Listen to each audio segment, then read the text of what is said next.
Ẹ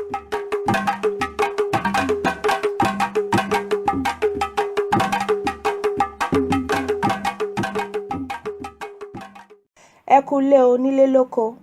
Hey guys, it's Adérónkẹ́ again, and the topic for today is ohun tàbí ẹranko ọ̀sìn. So, ohun ọ̀sìn or ẹranko ọ̀sìn. Ohun is something. Ohun means something or a thing. Ẹranko is animal.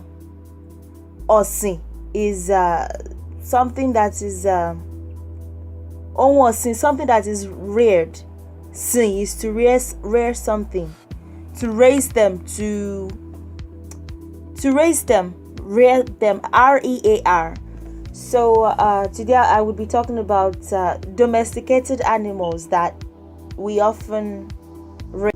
So before we continue, I just wanted to say that you would notice that under some of my vowels, I have the dot instead of the usual small tail. It took me a while to figure it out, but by the time that I did, it was too late. So if you're going to write this Yoruba vowels down, the e and the o, don't put a dot under them. Put a small tail under them. Irukekere, small tail. Dotty is dot, so don't put a dot. Put irukekere, small tail. So the masculine animals or the males are called the ako, and the female would be abo. Ako, abo, ako, abo. Male is ako, female is abo, and a young animal is the omo, the child, the omo. The child. The first one is the cat, and it's called musu or ologbo or ologini.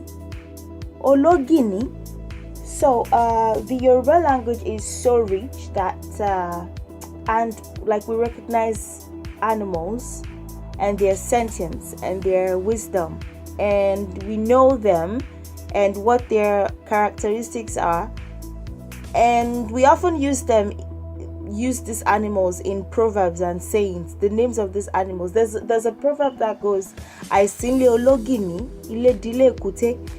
If you call a cat ológìní, it sounds like that kind of cat would want to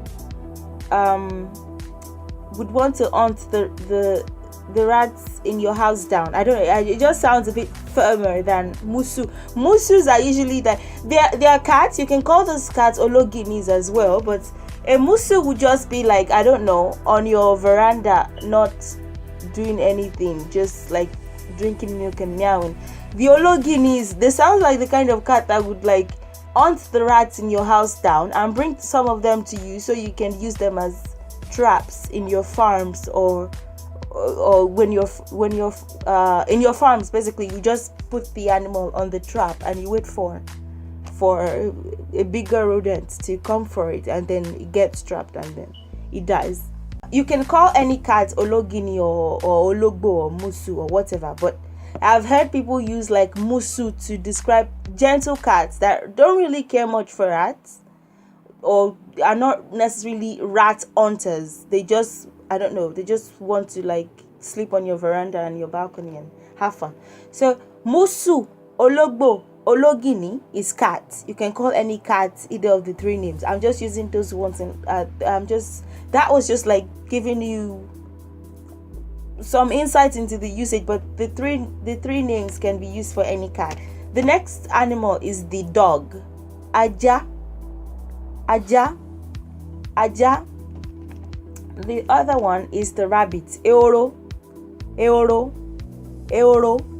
The next one is the guinea pig.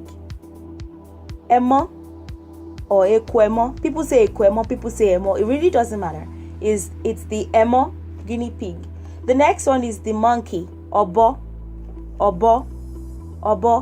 Now for goat, sheep, and ram, they call those ones ero. Okay, I'm going to give you an example now. It's the Muslims. I don't know if it's the festive season yet, but it's going to be. I know they're fasting now. If you want to ask a Muslim if they've gotten their animal, and you don't want to be specific on whether it's going to be a goat or a sheep or a ram, you can just say, have you gotten your animal? Your error could be meat, and error could be goat. Error could be like all meat in general is error. Error ara is flesh, meat from the body or whatever. If you want to be specific and say flesh, but error is meat. Error can also be used in the context of it could also be goat, sheep, or ram. Have you gotten your goat, sheep, or ram? But if you want to be specific, the ram is the agbo. The goat is the EWÚRE. The sheep is the àgùntàn. Then we have the fish. The fish is ẹja. The fowl is adìẹ or ẹdìẹ. It could be any of the two. So a cock or a male fowl, cock, is called the àkùkọ. The hen is called the abo adìẹ. But I've seen someone call it obìnrin or something like that. You don't have to. You can just say abo adìẹ. Maybe they were trying to say female fowl or obìnrin or so. I've heard an elder say it, but it's just abo adìẹ is like the standard one. I don't want to say anything I'm not sure of. The chick is called the òròmọdìẹ or ọmọ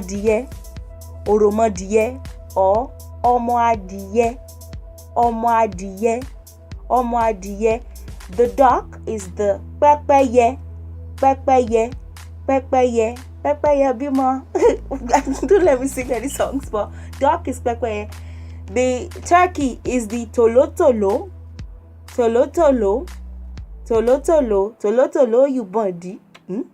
You born. All these animals, they have their like little songs or whatever, or is it that there's a proverb attached to an animal, or a saying, or like a belief on the powers that the animal has, or just a reference to its sentience, to its being, is what I'm basically saying. So turkey is tòlótòló, and the guinea fowl is the àwo. Ẹyẹ means bird or fowl, really.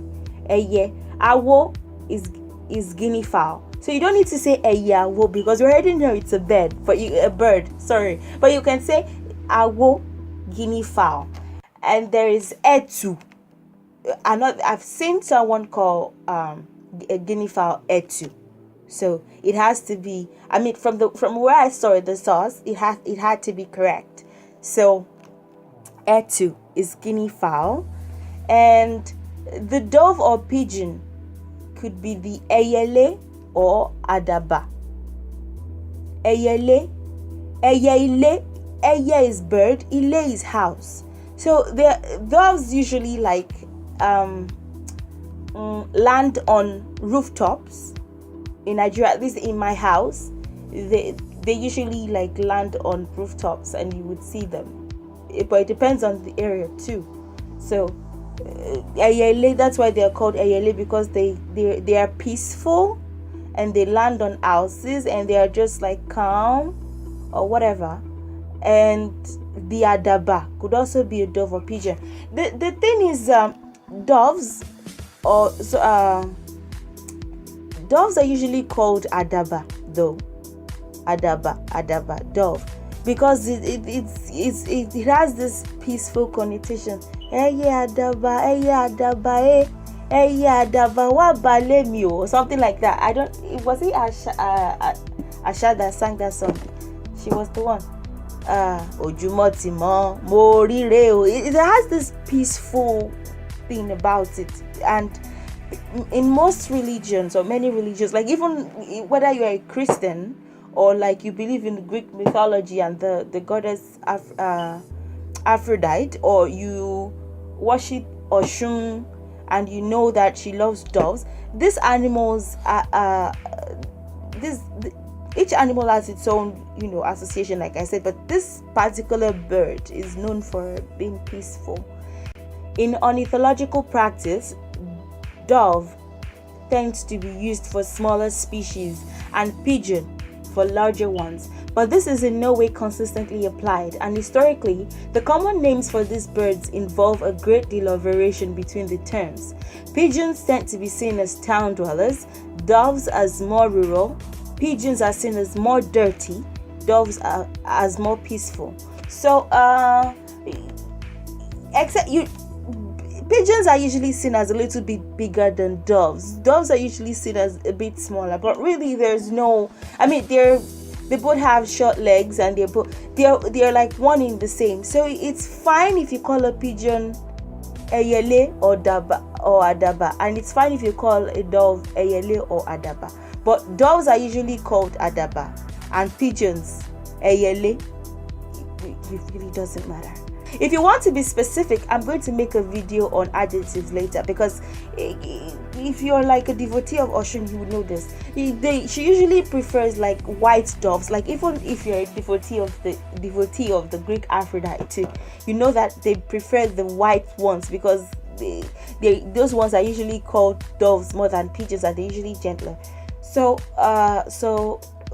you would say funfun is white, but I'm not going to make this video about adjectives. I'm just going to, So love or care, romance, devotion, loyalty, purity, beauty, peace, sweetness, and gentleness are all associated with the dove. So that's it. And this is a short video on doves, and this is how they coo.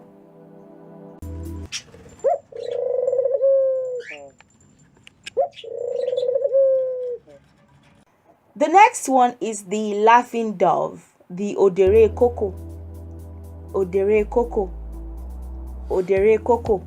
And they usually lay their eggs in twos. They usually give birth to like twins, like this. So, and why are they called laughing doves? They laugh in a they don't just coo. They laugh in some way, like this.